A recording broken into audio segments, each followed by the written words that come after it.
महाराज जी, मैं मांस का सेवन और शराब का सेवन भी करता था। जब से आपका सत्संग सुना है तो अब बिल्कुल भी इच्छा नहीं होती इस गंदगी से मैं जाने की। महाराज जी, आप ऐसा आशीर्वाद दीजिए कि दोबारा मैं इस गंदगी में ना जाऊं और मुझे श्री राधा रानी की प्राप्ति हो।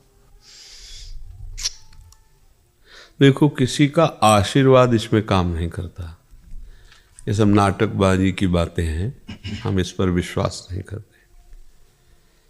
आशीर्वाद संतों का शब पर रहता है। जैसे एक वात्सल्यमयी माँ के 4 बच्चे हैं, एक बहुत गंदा है, एक बहुत अच्छा है, एक बिल्कुल पागल है, एक बहुत कर्म करने वाला है। पर माँ जब दृष्टि से देखती तो उसे 4 अपने बच्चे दिखाई देते हैं। उसको बुरा है, भला है, अच्छा है, ये सब दूसरे लोग देखते हैं, उसका बच्चा है। ऐसे संतों की दृष्टि सब पर बराबर प्यारमयी होती है।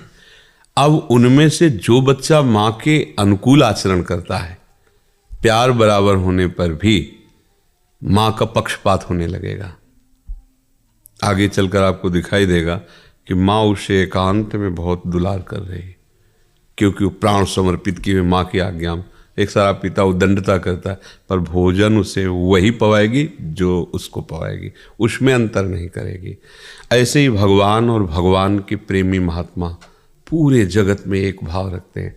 पर जब वो भगवान की आज्ञा का पालन करता है या संत आज्ञा का पालन, तो विशेष कृपा पात्र बन जाता है। कृपा तो सब पर है। तो इसलिए आपका निश्चय होना चाहिए। आपका जब दृढ़ निश्चय होगा, सोचो कैसा गंदा स्वभाव बन जाता है। दूसरे का मांस भक्षण कर रहे हैं, मतलब आप थोड़ी देर विचार करके सोचो, अपने कभी ऐसे काट के देखो दांत से, कैसा लगता है। और वह बिल्कुल जैसा आपको अपना शरीर प्रिय है, ऐसे ही नाली की कीड़ा को अपना शरीर प्रिय। महाभारत में एक प्रसंग आता है, एक नाली का कीड़ा, भगवान व्यास देव जी का प्रसंग है। वो बड़ी शीघ्रता से रास्ते से जा रहा था, तो भगवान श्री कृष्ण द्वैपायन व्यास जी तो भगवान के ही अवतार, सब भाषाएं, सब विद्याएं, सब कलाओं में निपुण है।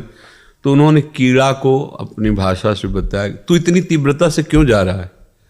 तो उनका घर घर करती हुई देखो ये गाड़ी आ रही, बैलगाड़ी, अगर मैं पार नहीं हुआ तो मैं दब जाऊंगा, मर जाऊंगा। तो बोले नाली के कीड़े हो, मर जाओगे तो और योनि प्राप्त होगी।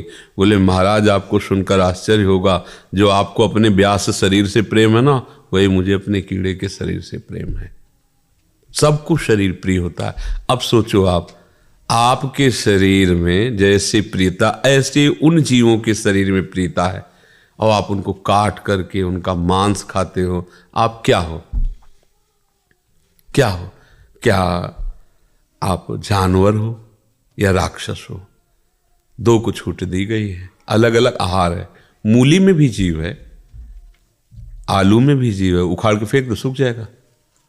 जीव वैसे ही है जैसे सब में, वैसे ही, पर विधान बनाया गया है। आपके लिए ये आहार, आपके लिए आहार। शेर के लिए मूली गाजर नहीं बनाई गई। वो बलात् जबरदस्ती अपने बल विक्रम से पशुओं को फाड़ करके खाता है, उसको कोई पाप नहीं लगता, उसके लिए विधान है। बाज के लिए विधान है, वो चिड़ियों को बलात् खाता है। लेकिन आप मनुष्य हैं, आपके लिए सब्जी है, फल है, एक से एक पेय पदार्थ, दूध है, घी है, एक से एक जूस है, रस है। कौन सा बल आप ये अंडा में, मांस में, मछली में, ये सब क्या है? केवल बुद्धि भ्रष्ट हो गई है।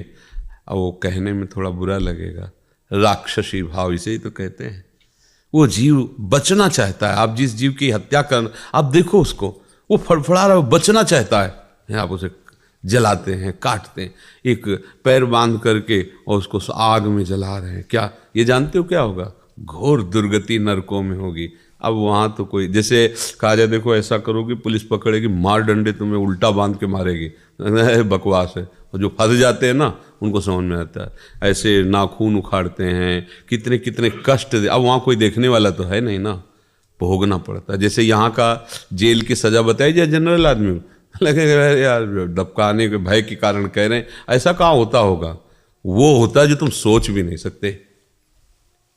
तो ये तो बहुत साधारण, क्योंकि यहाँ कुछ ना कुछ तो दिल है, हृदय है उसके। वहाँ हृदयहीन है वहाँ के शासक। जो यमपुरी के भगवान यमराज के सेवक हैं, उनके हृदय नहीं है। ऐसी दुर्गति होती है। महाप्रभु प्रेम रस प्रकट करने के लिए आए, जैसी थरिवंश नरक गति दुर्भर यम द्वारे कटियत नक्शी के। वो जब भोगना पड़ेगा तो भैया बहुत होश में, मतलब इसे खिलवाड़ न समझना। सबसे प्रार्थना है, हाँ, मांस मछली अंडा शराब मान लो हमारी प्रार्थना, ये मनुष्य जीवन तुम्हें मुक्त होने के लिए मिला है, उत्तम गति के लिए मिला है, ये गंदे आचरण के लिए नहीं मिला है। शराब में नशा नहीं है, भगवान का नाम जप के देखो ऐसा नशा है, न रात में नींद आती है न दिन दिन दिखाई देता है। एक अद्भुत आनंद, एक अद्भुत मादकता, एक अद्भुत उन्माद।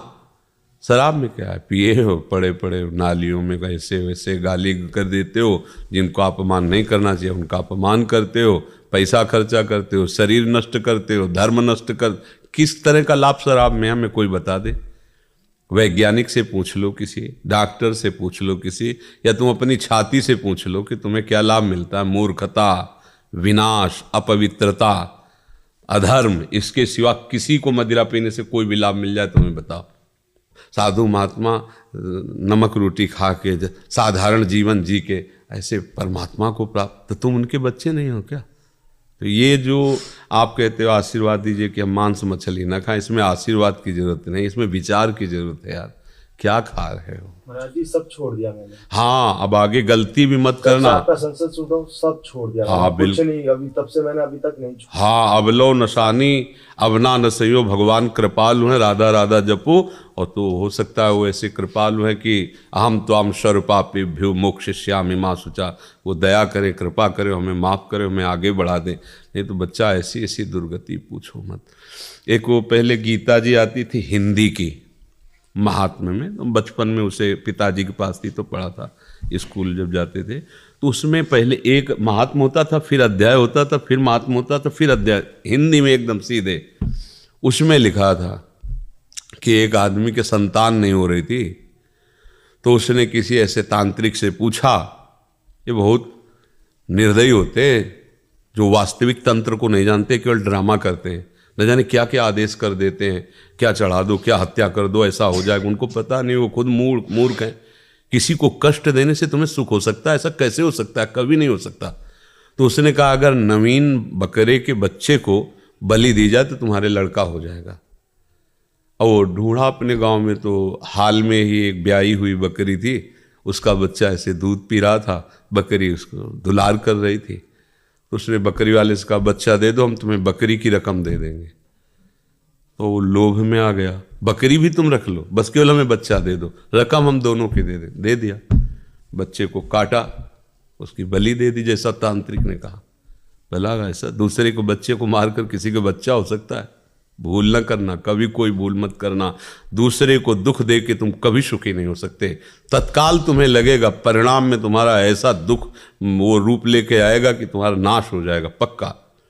अब वो जब शरीर छूटा तो बकरा बना, और वो बकरा आदमी बना, और वो छुरी टेर रहा था उसके काटने के लिए। वो महात्म्य में लिखा था। तो बकरा ऐसे देख करके हंसा। हंसे क्यों तुम? तो उसकी आवाज़ मनुष्य जैसी निकली, भैया यही गलती हमने की थी, पुत्र होने के लिए तुम बकरा थे, तुम्हें काटा था, और आज तुम हमें काट रहे, तो हंसी आ रही कि कर्म का फल अवश्य भोगने को मिलता है। अवश्य तुम जिसका मांस खा रहे हो वो तुम्हें चीत चीत के खाएगा, आज नहीं तो कल, और नहीं तो ऐसे रोड में फैला तुम्हारा मांस फिरेगा कि कोई खाने वाला भी नहीं होगा। देखते हो ना, एक्सीडेंट जब होता है चिथड़ा उड़ जाता है, सांप के पैरों की तरह रौन। वह इसी को सजाया था ना मांस खा के। या फिर भारी कैंसर, यहाँ ऑपरेशन, फिर यहाँ ऑपरेशन, फिर यहाँ ऑपरेशन, हर तरह का कष्ट जला के राख कर दिए जाओगे। कीमो, ये वो, नरक यही भोगो पहले, फिर तो जाके। ये लोग समझते नहीं। लोग समझते हैं कि हम बहुत बड़े आदमी हैं, शराब पीते हैं, मुर्गा खाते हैं, मांस खाते हैं, ये जीवों की हत्या करते हैं। मतलब कैसी बुद्धि भ्रष्ट होती चली जा रही। एक दूध पीने वाला, घी खाने वाला, फल खाने वाला, सब्जी खाने वाला आदमी, सात्विक आदमी, वो और एक मांस खाने वाला, कैसा हो सकता है? बराबरी कैसे? तो मनुष्य जीवन मिला है अच्छे के लिए। कभी अब तक जो हुआ सो हुआ, एक सबके लिए, किसी एक के लिए नहीं, सावधान हो जाओ। ये जो लोग कहते हैं अंडा खाने से पावर बढ़ता है, 1 महीने ब्रह्मचर्य रह के देखो, नमक रोटी भले खाओ, देखो तुम्हारा पावर कैसा बढ़ता है। क्या बोले अंडा क्या है उसमें, देखो घृणित वस्तु, बुद्धि खराब हो रही, मलमूत्र को खाकर वो बलवान बनना चाहता है कैसी, मतलब कैसी निकृष्ट बुद्धि, समझ में नहीं आती। कैसी समझ, वो समझ रहा है मैं बहुत बड़ा आदमी हो गया, वीआईपी हो गया। अरे वीआईपी गिरी तुम्हारी समझ में आएगी जब तुम्हारे कर्मों का फल आएगा ना, अच्छे अच्छे। यहाँ जैसे है ना कि बहुत नेतागिरी करो, जब फंस के जाओ जेल में तो 5-5, 10-10 आदमी चलाते हैं, उनको लात जूता पकड़, फिर उनके होश खत्म होते हैं। हम देखा स्कूल में पढ़ते थे, जूनियर हाई स्कूल नरवल, तो एक आया था रस्सी से बांध कर, ऐसे चोर होगा, तो हम लोग ऐसे खिलवाड़ में ऐसे बाउंड्री से देख रहे, सामने पूरा थाना था, तो फील्ड में ऐसे 4-5 कुर्सी लगा के 4-5 की लठ चल रही थी। क्या चीख रहा था वो कि देख के लगता है ये कभी कोई गलती न करे। देखो कैसी, या तो तुम देख रहे हो नरक में देख ले कि ठौर नहीं है, इसलिए भैया सावधान रहो जी।